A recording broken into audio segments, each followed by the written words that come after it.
Hello you guys, welcome back to my channel, Sopo here, or welcome if you're first time. We're gonna be having a special video today. It's gonna be all about the ballet flats. Now we all know that there is a huge trend going on around this season. Ballet flats are the centerpiece of this trend, but most importantly the ones with the mesh top. If you're into fashion, you most definitely have seen the very famous Maison Alaia ballet flats that are all over the place. There are tons of variations of it with net, embellishments, and a wide array of colors.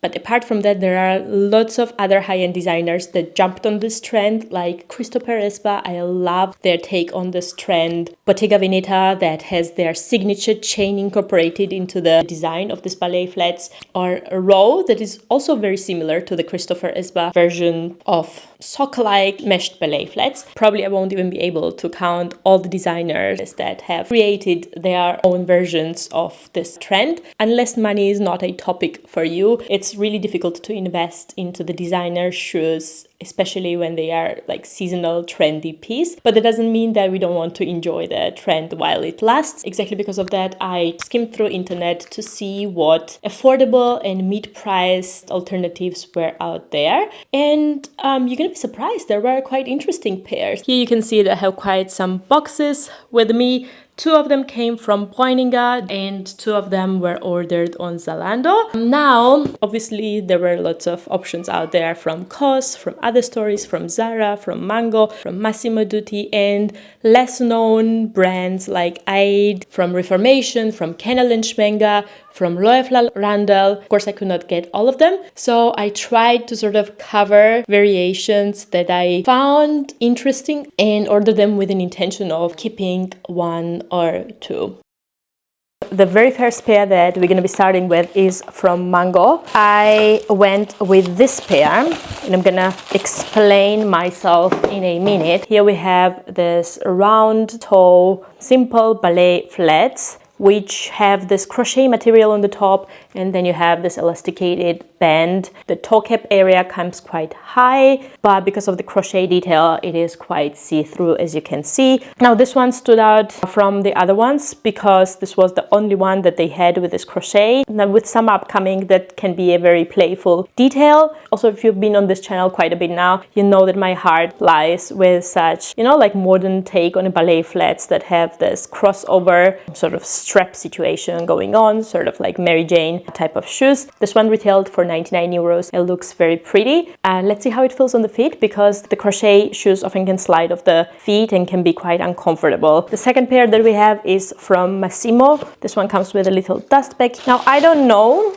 if you will be able to see the color from the camera, but it's not nude. It has tint of green, but still it could work like as a neutral. I would say that this one has more narrow toe cap area, is more feminine, has similar strappy detail that is adjustable, so it is not elasticated as the Mango one. On the top it has this mesh detail. You can see how see-through it is, except this back detail. To be frank, looking at this, I really like the silhouette. I could imagine that this one looks very elegant, especially on a petite girl. It's not really overwhelming, if you know what I mean. Price of this one was 79 something. The next one is by Loeffler, Randall, and I got introduced to this brand whilst researching the raffia bags and crochet bags for my video. If you have not seen that, I'm gonna link here and I would highly recommend for you to check it out as well. When I saw this one on the Poininga webpage, it was no brainer for me to try it out.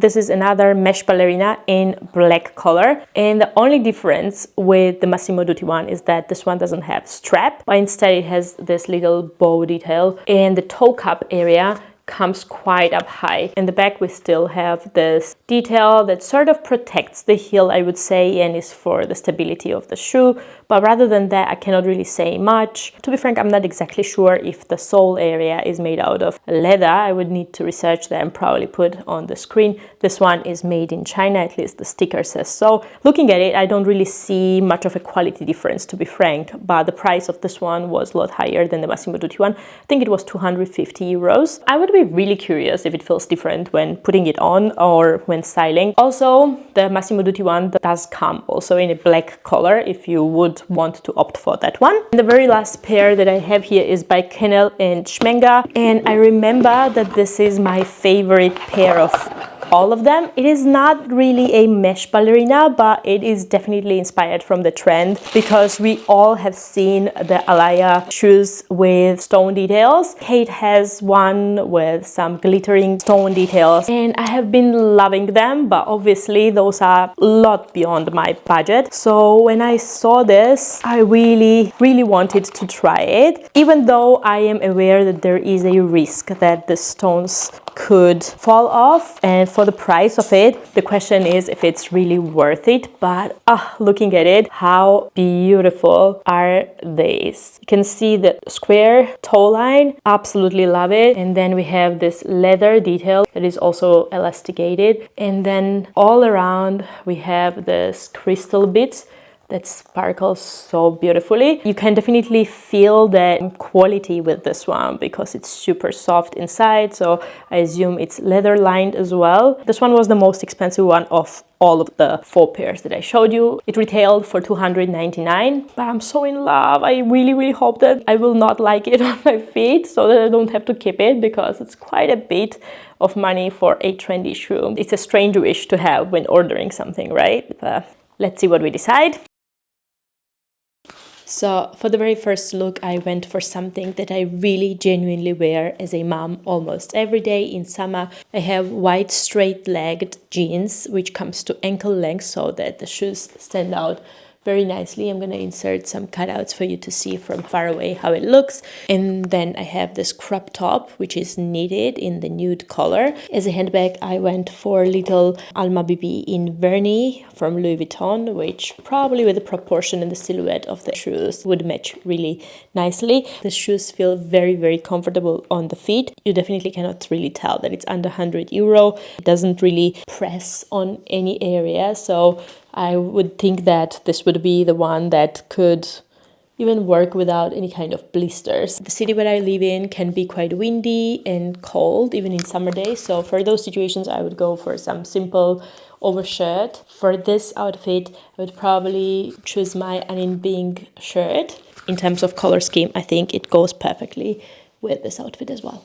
Please let me know what you think, but I think I quite like this look. For the second outfit, I could go with any of the 3 black ballet flats that I showed you today. To balance out the cutouts, I would probably opt for this lengthy, almost maxi jeans skirt that I wear non-stop this season. For the pop of color, I just picked my Dior saddlebag in mini size. And out of the 3 ballerinas, I went with this fishnet mango ones. It is very pretty, you guys.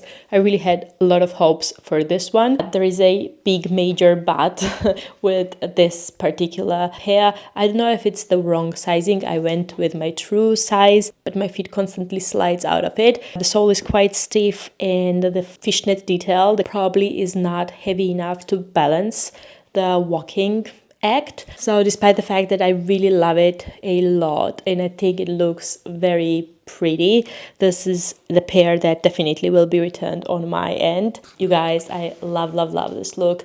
I'm wearing the COS shirt that I have since many years, and I love the pleated detail on the back. It makes this shirt very playful. And the shorts that I'm wearing are from Zara. It is cut so that it could be worn even at work. I also opted for my Chanel Classic flap, but with any other simple black handbag and these glittery shoes, this outfit stands out. I absolutely love it. Overall, these shoes are heavenly. Feels like a butter on the feet because of the square toe cap. It is very comfortable. You could literally be in the shoes 24/7 and you would not feel it. Lastly, I wanted to show you the Loeffler Randall mesh ballet flats with this Zara dress that I wear over and over again ever since I've been pregnant. I paired it with Chanel mini flap, and here is the ballet flat. You probably see it a lot better with the cutout. Now the shoes are very comfortable, but one thing that I noticed that would distress me is at the upper part. The toe cap area is having a high rise, somewhat making my legs look shorter.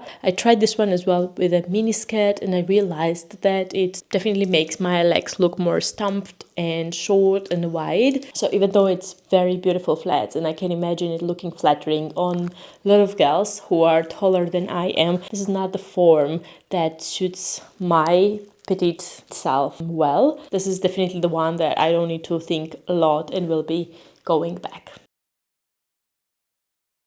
This is it for this video. I hope you had fun. If you're first time here and you clicked this video and watched up until now, I'm gonna be super grateful if you will support this channel by liking, commenting and subscribing. I'm posting once a week, vlog type of content, but often also fashion videos. So stay tuned. I'm gonna see you on my next one.